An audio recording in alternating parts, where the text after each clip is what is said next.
Max Manus was born in Bergen, Norway, but spent his early years in the Danish city of Copenhagen. As a young boy, his life took a dramatic turn when his parents divorced.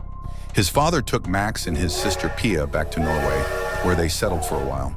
However, due to his father's job, they had to leave Norway again and move to Cuba. After spending several years abroad, Max Manus returned to Norway. The nation was abuzz with news of the Russian attack on Finland. Inspired by the strong pro-Finnish sentiment following the Soviet Union's aggression, 24-year-old Max Manus decided to volunteer for the Finnish army in 1939. He had little idea what awaited him on the Finnish battlefields. The Winter War was a harrowing experience, with temperatures dropping to minus 34 degrees Celsius. The fighting was intense, with the Red Army vastly outnumbering the Finnish forces. In his diary, Max described fierce battles and relentless artillery and machine gun fire that could last up to 6 hours. Max Manus was assigned to advance with 2 other soldiers. They endured heavy fire from aggressive Russian troops for an extended period, with trees falling and snow spraying around them.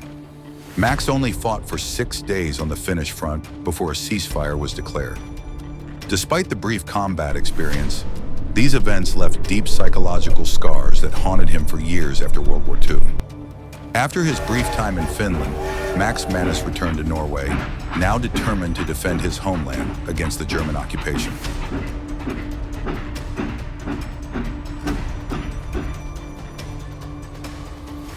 On April 9, 1940, German troops landed in Norway. Max quickly enlisted and took the train to Kongsvinger to join the fight. After intense battles, Max and his comrades were forced to retreat. Realizing that conventional warfare against the German forces was futile, Max decided to continue resisting in other ways. Max Manus and his friends were determined to resist the German occupation. They began secretly printing illegal newspapers to inform Norwegians about the true events of the war.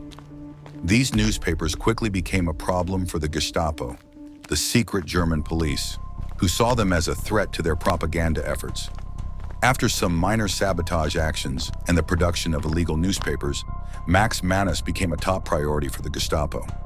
On January 13, 1941, as Max was entering his apartment, he was confronted by several Gestapo officers who were there to arrest him. His apartment was on the 2nd floor, and Max realized that if he was captured, he would be tortured and possibly killed.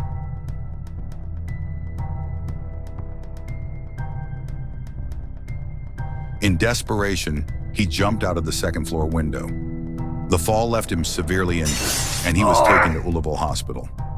Outside Max Manus's hospital room, several police officers stood guard to prevent his escape. However, with the help of a nurse and some friends from the Norwegian resistance movement, Max managed to get away. After this, he escaped on a long journey through Sweden, Russia, Africa, and then to Canada, where he traveled with a convoy to the United Kingdom. This escape took a total of 7 months. Max Manus evaded the Germans, traveling halfway around the globe before arriving in the UK in 1941. In England, he joined Company Linge and trained for a full year to carry out sabotage missions against the Germans. In March 1943, he was finally ready to begin his missions. Max Manus was parachuted into Norway to carry out his operations.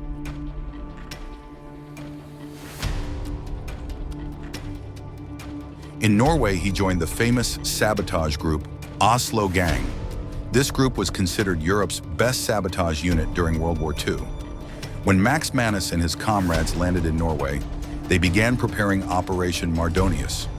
Max and his comrades were frustrated and wanted their country back, so they were willing to risk their lives for this mission. Therefore, Max and 3 others paddled in a canoe to Oslo Harbor. Carefully, they attached magnetic bombs to the German ships docked there. That night, Max and his comrades placed bombs on 7 German ships.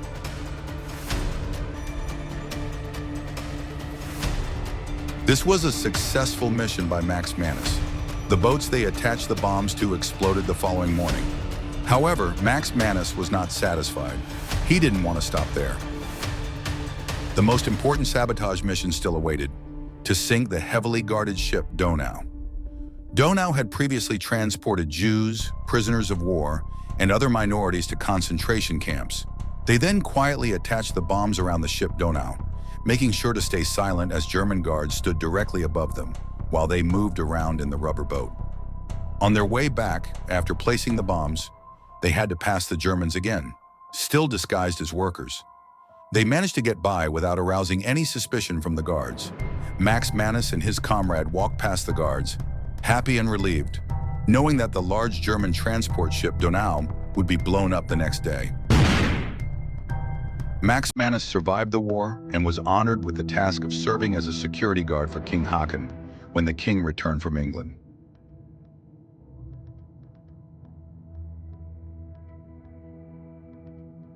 After the war, Max Manus started his own business and was financially successful. However, he struggled with trauma from the war and missed many of his comrades who had been killed, which led to him developing an alcohol problem. Despite his personal challenges, Max Manus is regarded as one of Norway's greatest war heroes from World War II.